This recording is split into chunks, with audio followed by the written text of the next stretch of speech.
Bien, mis queridos hermanos, quiero pues hablar un poco de lo que vamos a estar haciendo esta mañana. Vamos a estar estudiando o continuamos nuestro estudio de la primera carta del apóstol Pedro.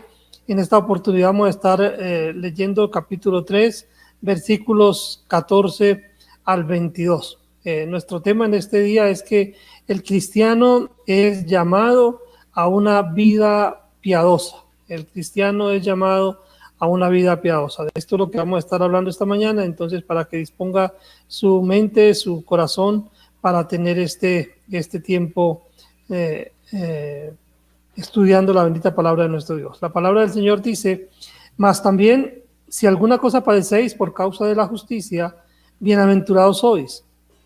Por tanto, no os amedrentéis por temor de ellos, ni os conturbéis, sino santificad a Dios el Señor en vuestros corazones, y estad siempre preparados para presentar defensa con mansedumbre y reverencia ante todo el que os demande razón de la esperanza que hay en vosotros, teniendo buena conciencia, para que en lo que murmuran de vosotros como de malhechores, sean avergonzados los que calumnian vuestra buena conducta en Cristo. Porque mejor es que padezcáis haciendo el bien, si la voluntad de Dios así lo quiere, que haciendo el mal. Porque también Cristo padeció una sola vez por los pecados, el justo por los injustos, para llevarnos a Dios, siendo a la verdad muerto en la carne, pero vivificado en espíritu, en el cual también fue y predicó a los espíritus encarcelados, los que en otro tiempo desobedecieron, cuando una vez esperaba la paciencia de Dios en los días de Noé, mientras se preparaba el arca, en la cual pocas personas, es decir, 8, fueron salvadas por agua. El bautismo que corresponde a esto ahora nos salva, no quitando las inmundicias de la carne, sino como la aspiración de una buena conciencia hacia Dios, por la resurrección de Jesucristo, quien habiendo subido al cielo está a la diestra de Dios, y a él están sujetos ángeles, autoridades y potestades. Es lo que nos dice la palabra del Señor en esta mañana en la primera carta del apóstol Pedro. En el contexto religioso de nuestro tiempo, es muy común encontrar un tipo de conducta que, si bien se ajusta al estándar que la religión demanda, dista mucho del tipo de conducta que el Señor quiere para su iglesia. En nuestro estudio de hoy veremos que Pedro se toma un espacio en su carta para mostrar al creyente algunas características que reúne una vida piadosa. De la misma manera, le muestra los padecimientos que implica vivir una vida piadosa. Le muestra el ejemplo de Cristo para una vida piadosa y finalmente le muestra el resultado de vivir piadosamente.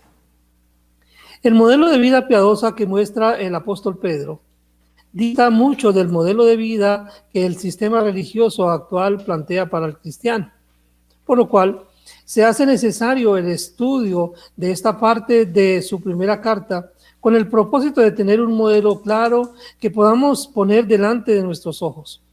Empecemos por decir entonces en esta mañana que al cristiano le son mostradas las características de una vida piadosa. Cuando el apóstol Pedro escribe su carta, nos deja ver qué es lo que se espera de un cristiano que realmente ha entendido esa nueva condición.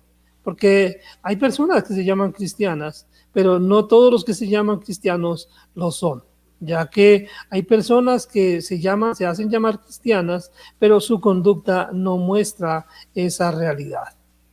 Pero para poder hablar de las características que muestran una vida piadosa, es necesario que primero tratemos de definir lo que es la piedad. De acuerdo con lo que dice el profeta Oseas, capítulo 6, versículo 6, dice que porque misericordia quiero y no sacrificio, y conocimiento de Dios más que holocaustos. Teniendo en cuenta ese texto, vemos que lo que Dios demanda, Dios no está demandando de nosotros una conducta religiosa, sino que Él demanda de nosotros una actitud del corazón que nos acerque a Él.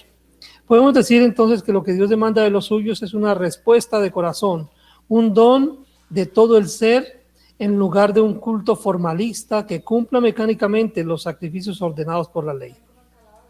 Tener piedad es tener en cuenta a Dios.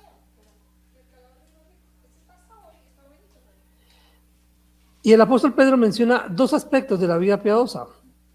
Un primer aspecto tiene que ver con el ánimo del cristiano y un segundo aspecto tiene que ver con su relación con Dios. Con respecto al ánimo del cristiano, el apóstol Pedro empieza por decir que el cristiano piadoso no se atemoriza.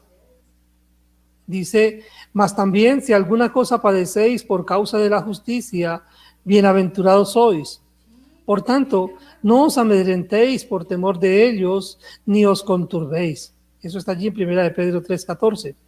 El padecimiento puede verse como algo bueno si es por causa de la justicia. Puedo pensar que el apóstol dijo esto porque tenía en mente la persecución que ya empezaba a presentarse. Recordemos que el apóstol escribe su carta alrededor del año 60 después de Cristo y más o menos por este tiempo se estaba empezando la persecución del pueblo cristiano. El apóstol sabe que nada de lo que suceda en su vida es accidental y el creyente debe saberlo también, que nada de lo que sucede en su vida es accidental, sino que todo está bajo el control de la poderosa mano de su Dios. Todo está bajo el control de la poderosa mano de nuestro Dios y por eso nosotros debemos estar tranquilos y debemos estar también confiados. Por eso también el apóstol dice que el cristiano no se intranquiliza. Cuando dice que no os se turbe, no os conturbéis, está hablando de este tema, que el cristiano no se intranquiliza. Esto es lo que quiere decir con no os conturbéis. Es decir, que el cristiano piadoso no deja que nada le quite su tranquilidad, no deja que nada desordene sus pensamientos. Hoy encontramos muchas personas que muchas cosas que causan turbación en la mente de las personas. Por eso el cristiano aprende a manejar sus pensamientos y los mantiene en orden.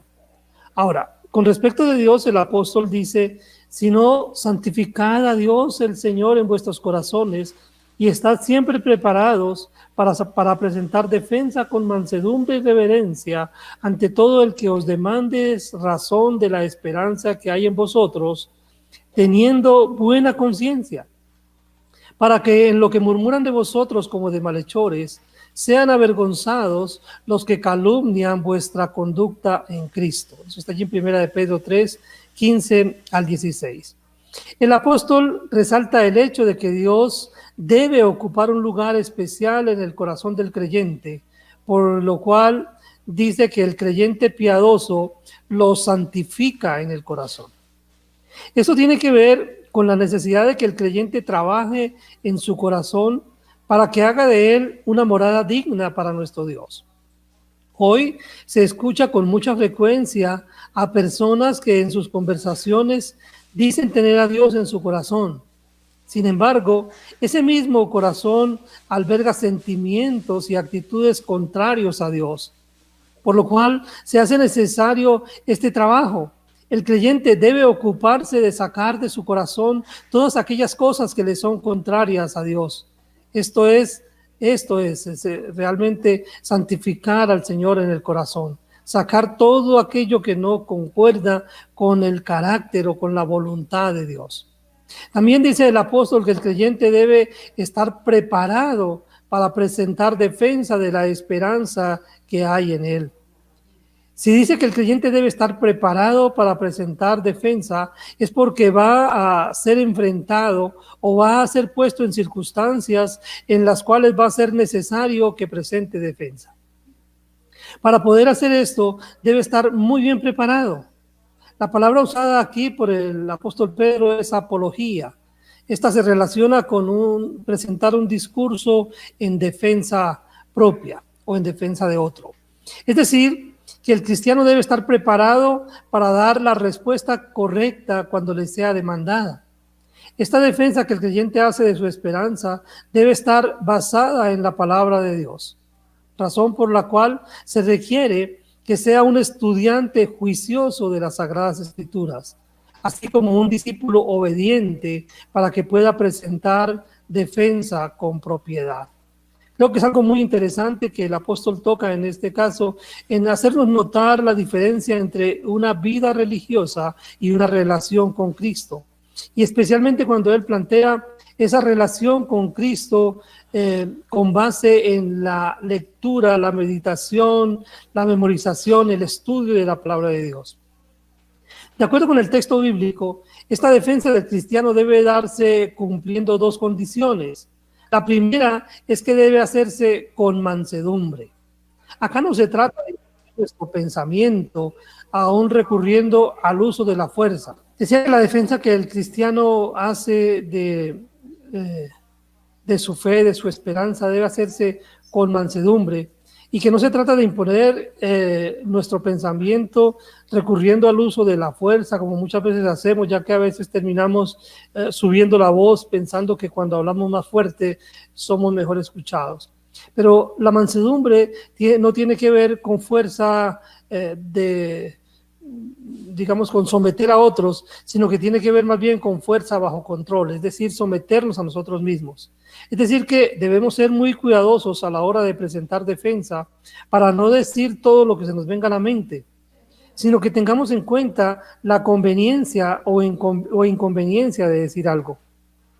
No nos está mandando el Señor a cazar y ganar todo tipo de pleitos. Nos está mandando a presentar defensa.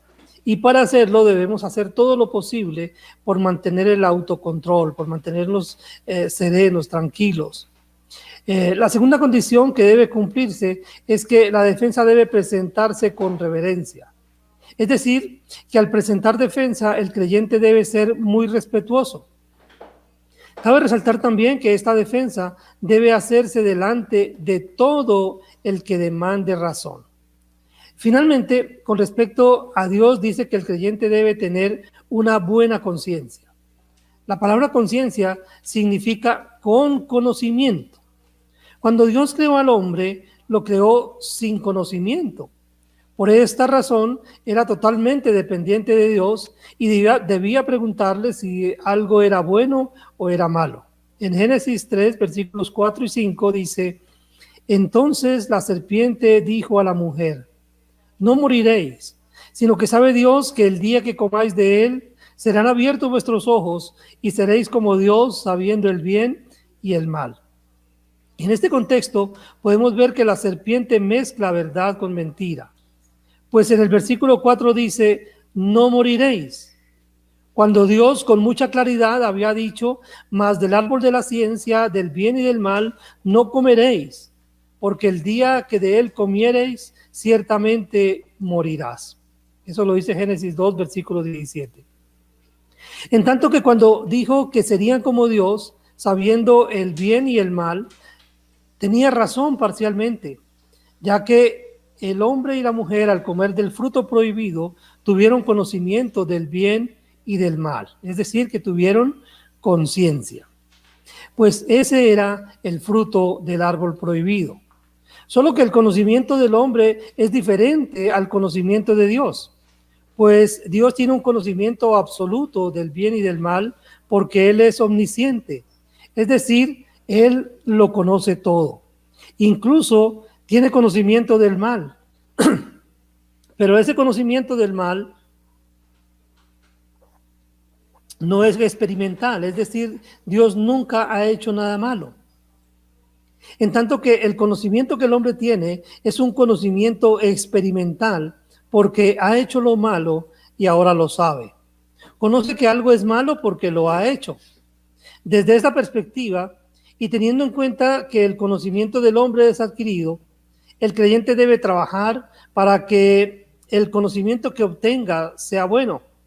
Mantener una buena conciencia es entonces procurar que haya un conocimiento correcto para hacer lo bueno y evitar lo malo. Podemos hablar de conciencia individual y conciencia colectiva. Individual es el conocimiento que cada persona en particular tiene.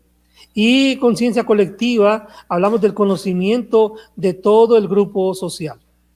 Hoy vemos, por ejemplo, que la conciencia colectiva ha sido manipulada de tal manera que a lo bueno llaman malo y a lo malo llaman bueno. Por esta razón, se hace necesario que el cristiano trabaje en la formación de una buena conciencia. Es decir, que trabaje en la formación de una buena conciencia individual. Para eso es necesario que adapte su conocimiento del bien y del mal, tomando como base lo que Dios dice y no lo que él mismo piensa. Porque lo que nosotros mismos pensamos está condicionado o ha sido afectado por nuestras propias experiencias. Y cuando digo que no debemos tener en cuenta, en la formación de una buena conciencia, no debemos tener muy en cuenta ni la conciencia colectiva ni la conciencia individual para generar nuestro tipo de conducta. A lo que me estoy refiriendo es a que nuestra conciencia debe ser programada, debemos ser sometidos a una reprogramación de nuestra conciencia, para lo cual es necesario que usemos la palabra de Dios y que pensemos incluso con la palabra de Dios. Por eso, en el esfuerzo que hacíamos hace algún tiempo y que siempre hemos sostenido en nuestra congregación, es en que nuestros hermanos y cada persona que se reúne con nosotros sea un estudiante juicioso de la Escritura, para que tenga mucha palabra de Dios en su corazón, y esa palabra de Dios en su corazón guíe sus pensamientos, guíe sus acciones y guíe sus palabras. Entonces, cuando está hablando el apóstol de mantener una buena conciencia delante del Señor, se trata de que tengamos el conocimiento correcto para que obremos de manera correcta. Además de mostrarle al creyente algunas características de una vida piadosa, el apóstol Pedro también le muestra al creyente los padecimientos de una vida piadosa. Hay muchas personas que piensan que tener una vida piadosa es sinónimo de no tener problemas o de no tener dificultades, lo cual está lejos de la realidad, ya que una vida piadosa nos hace estar en paz con Dios, pero no necesariamente nos libra de los problemas y de las dificultades, ya que es posible incluso que tengamos que sufrir por hacer lo bueno. Por eso el apóstol Pedro dice que es mejor padecer haciendo el bien, si la voluntad de Dios así lo quiere, que haciendo el mal. De lo anterior podemos decir que padecer haciendo el bien tiene que ver con los padecimientos resultantes de la obediencia a Dios, que nos hace ser enemigos del mundo, ya que si obedecemos a Dios, seremos aborrecidos por el mundo. Es decir, que cuando vivimos teniendo en cuenta a Dios, cuando vivimos vidas piadosas, nos estamos convirtiendo en enemigos del mundo. Pero hemos de tener cuidado que al hacerlo lo estemos haciendo por la voluntad de Dios. Por eso el apóstol dice, si la voluntad de Dios así lo quiere. Es decir, que debemos cerciorarnos que realmente estemos haciendo la voluntad de Dios porque lo hemos oído en su palabra, y no que estamos basando nuestras acciones en nuestros propios pensamientos pecaminosos. Además de lo anterior, al creyente también le es mostrado el ejemplo para una vida piadosa. Y eso lo encontramos allí en 1 de Pedro 3, 18. Para que el creyente pueda vivir piadosamente, se hace necesario que tenga un modelo delante de sí, por medio del cual pueda adaptar su manera de vivir, y ese ejemplo piadoso no puede ser otro que nuestro Señor y Salvador Jesucristo, ya que Él padeció una sola vez. Cuando el apóstol menciona el hecho de que padeció una sola vez, se está refiriendo a que su padecimiento fue único y suficiente, que después de que Él murió en la cruz del Calvario por nuestros pecados, ya no se requiere de nuevos sacrificios, sino que el suyo fue presentado una sola vez y para siempre. En el Antiguo Testamento tenían que presentarse muchos sacrificios, porque los animales que se sacrificaban, aun cuando eran escogidos y no tenían defecto, no eran suficientes para dar una solución definitiva para el pecado de la humanidad.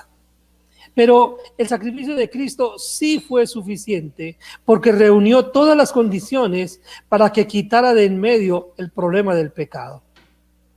También el apóstol dice que Él padeció por los pecados.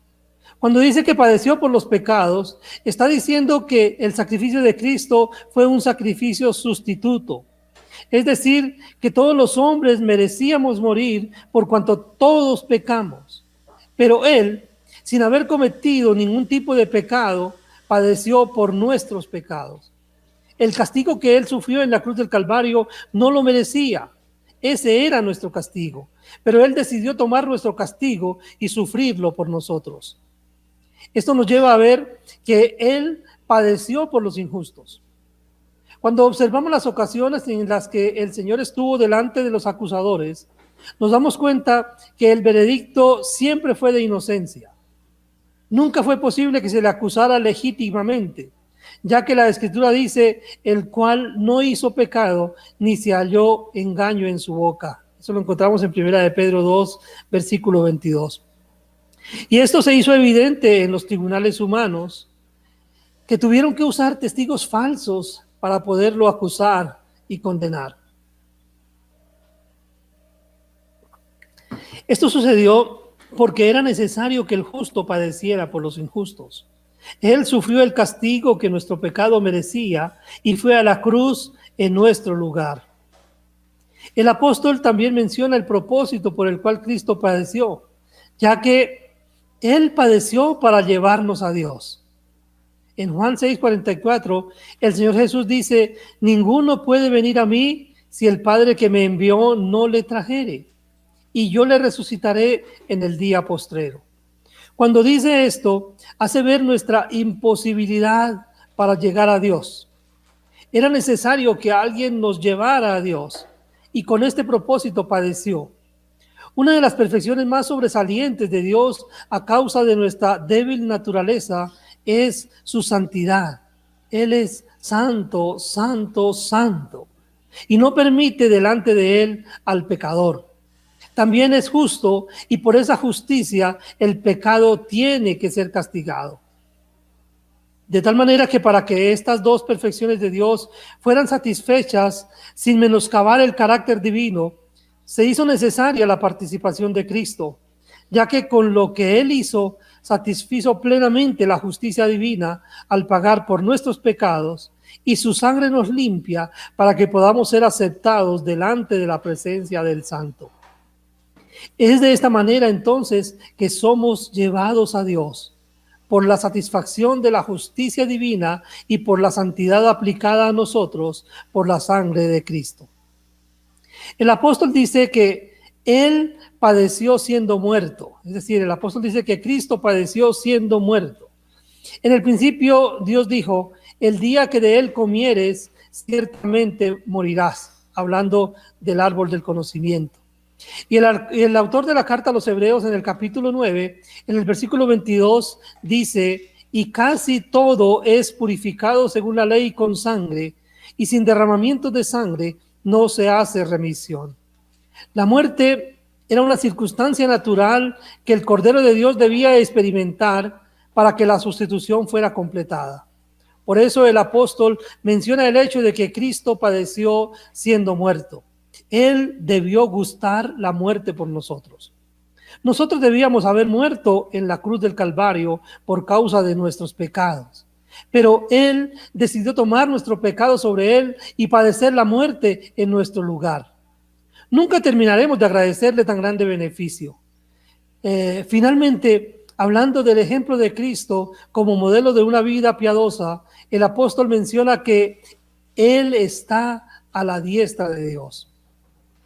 La posición de Cristo en la actualidad nos motiva a vivir una vida piadosa, ya que es garantía de nuestra realidad futura. Él dijo, en la casa de mi Padre muchas moradas hay. Si así no fuera, yo os lo hubiera dicho. Voy pues a preparar lugar para vosotros. Eso lo encontramos en Juan capítulo 14, el versículo 12. Y el hecho de que esté a la diestra del Padre nos hace pensar en ese momento glorioso en el que estaremos con Dios por la eternidad. Por último, en esta mañana vamos a estudiar el hecho de que al creyente le es mostrado el resultado de una vida piadosa. Eso nos lo menciona el apóstol Pedro en su primera carta, capítulo 3, versículos 19 y al 21. Para mostrar el resultado de una vida piadosa, toma lo sucedido en el tiempo de Noé, cuando vino el diluvio y casi todo lo que había sobre la faz de la tierra fue destruido por la inundación. Porque, dice el apóstol Pedro, muchas personas murieron. El diluvio muestra el resultado de una conducta impía. Fueron muchas las personas que durante 120 años vieron la obra de Noé y pudieron analizar su vida piadosa. Sin embargo, a pesar de su predicación y de su ejemplo, fueron desobedientes y por esa razón la destrucción los alcanzó. Dice el apóstol que estas personas murieron por su desobediencia, es decir, que estas personas murieron por su vida impía. Decidieron vivir sin tener en cuenta a Dios y esto los llevó a la destrucción. Porque solamente se salvaron 8 personas. La vida piadosa de Noé tuvo el fruto deseado. Él vivió siempre para tener en cuenta a Dios. Él no solo obedeció al construir el arca, sino que también en todo lo que hizo. Y por esa razón, cuando Dios le dijo que construyera un arca, a pesar de lo ilógico que podía resultar, él decidió obedecer porque Dios lo había ordenado. Él no tuvo en cuenta las circunstancias externas ni lo largo de la espera, sino que se mantuvo en obediencia a Dios hasta que llegó el diluvio y él y su familia escaparon de la destrucción. Pero esta historia de Noé y el diluvio no es solo algo que pasó y que podemos recordar para conocer el carácter de Dios, sino que es una historia que cobra mucha vigencia en la actualidad. Porque el abordaje del arca tipifica el bautismo. Las personas que subieron al arca y se salvaron de morir por la inundación fueron aquellas que decidieron creerle a nuestro Dios y obedecerlo. Por eso el apóstol Pedro menciona en este evento, comparándolo con el bautismo y mostrándolo como un tipo de lo que sucede con la iglesia. El bautismo es el acto público por medio del cual las personas que han aceptado a Cristo como su Señor y Salvador dan testimonio a la comunidad de creyentes que han sido salvos. Si lo relacionamos con lo sucedido en el diluvio, podemos ver que las personas que subieron al arca fueron aquellas que tomaron la decisión de creerle a Dios. Dios había dicho que destruiría la creación por medio de un diluvio, y al subir al arca escaparon de la destrucción. Dios hoy está diciendo a la gente que si quiere aspirar a vivir una vida en su presencia y escapar de la destrucción que traerá el pecado o que trae el pecado, se hace necesario que crean, que reciban, que acepten el método que Él ha propuesto. Es decir, que crean que solo en el Señor Jesucristo, aceptándolo como su Señor y Salvador, podrán ser salvos. Cuando vemos lo que está sucediendo en el mundo, podemos analizar que las condiciones reinantes se asemejan mucho a las condiciones que se vivían en el tiempo de Noé. Podemos ver el aumento en el pecado de la humanidad que acabará por hacer que Dios muestre una vez más una de sus perfecciones más terribles, como es su ira. Porque así como Dios es amor y ha hecho tantas cosas por amor, también es ira y fuego consumidor. Podemos decir entonces que el día del juicio está muy cerca y el plazo para la humanidad está cumpliendo. Para concluir nuestro estudio en este día, debemos decir que Dios ha estado ejerciendo su paciencia al no destruir a la humanidad que cada día provoca más su ira. Por eso, como iglesia, necesitamos valorar la importancia de vivir una vida piadosa que se convierta en el paradigma a través del cual Dios está dando la última oportunidad a la humanidad para que procedan al arrepentimiento. Por eso debemos modelar las características de una vida piadosa. Debemos estar dispuestos a sufrir aún por hacer lo bueno. Debemos seguir el ejemplo que nuestro Señor Jesucristo nos ha dejado y finalmente debemos ser motivados por los resultados que trae una vida piadosa. Noé y su familia escaparon de la destrucción. ¿Tú lograrás escapar de la destrucción que se avecina? Vamos a orar. Padre nuestro que estás en el cielo, quiero darte muchas gracias, Señor, porque en esta mañana nos has permitido ver esta porción de la carta del apóstol Pedro, de su primera carta. Gracias por enseñarnos de la relevancia, de la importancia de una vida piadosa, la importancia de vivir una vida teniendo en cuenta tu voluntad y tu carácter. Señor, yo quiero pedirte por cada uno de mis hermanos que ha estado pendiente de esta transmisión en este día, pedirte, Señor, que tú estés obrando en su corazón de manera especial para que pueda valorar la importancia de vivir vidas piadosas y pueda concentrarse en ese trabajo tan importante que tenemos delante, como es el de tener una buena conciencia. Señor, que cada uno de mis hermanos, cada uno de los miembros de nuestra familia, cada uno de nosotros podamos reconocer esa importancia y podamos dedicar todo el tiempo que sea necesario para estudiar la bendita palabra tuya, para meditar en ella, para memorizarla y para obedecerla, de tal manera que tengamos el conocimiento necesario para vivir una vida piadosa, una vida que te agrade a ti y una vida que sirva a tus propósitos. Padre bendito, quiero darte muchas gracias por este tiempo que nos has regalado y darte gracias, Señor, porque has sido bueno al permitir que tu bendita palabra sea proclamada y llegue al corazón de mis hermanos que se conectan a través de la distancia, Señor. Y también quiero pedirte, Señor, si hay personas en esta hora del día conectadas a esta enseñanza y escuchando tu bendita palabra, que aún no han tomado la decisión de aceptar a Cristo como su Señor y Salvador, yo quiero pedirte, Padre, que en este día tú estés tocando su corazón para que ellos puedan reconocer su necesidad, puedan reconocer que te necesitan en su vida para que tú controles sus vidas y les dé la esperanza de la vida eterna, para que ellos puedan escapar de la destrucción que se avecina. Padre bendito, obra en el corazón de cada persona que en esta mañana ha escuchado tu palabra y que aún no ha tomado esta decisión para que puedan hacerlo. Y allí en el lugar donde se encuentran, puedan hablar contigo, Señor, y manifestarte esa decisión y recibir tu Santo Espíritu para que puedan entender y vivir de acuerdo con tu bendita palabra y sus vidas también puedan ser unas vidas piadosas que te honran y te sirvan. Padre bendito, muchas gracias por este tiempo que nos has regalado para estar delante de tu presencia y para ser confrontados por tu bendita palabra. En el nombre de tu Hijo oramos, con acción de gracias. Amén. Bien, mis queridos hermanos, darles y amigos, darle muchas gracias a Dios porque nos ha permitido mantener esta conexión. Gracias porque Dios nos ha permitido que podamos transmitir su bendita palabra y recordarles que estamos para servirles. Nosotros como iglesia estamos siempre con el privilegio de ser herramientas de conexión. Estamos disponibles para no solamente orar por las personas que están a nuestro alrededor, sino también para con nuestra vida y con nuestras palabras llevar la voluntad de Dios a sus vidas.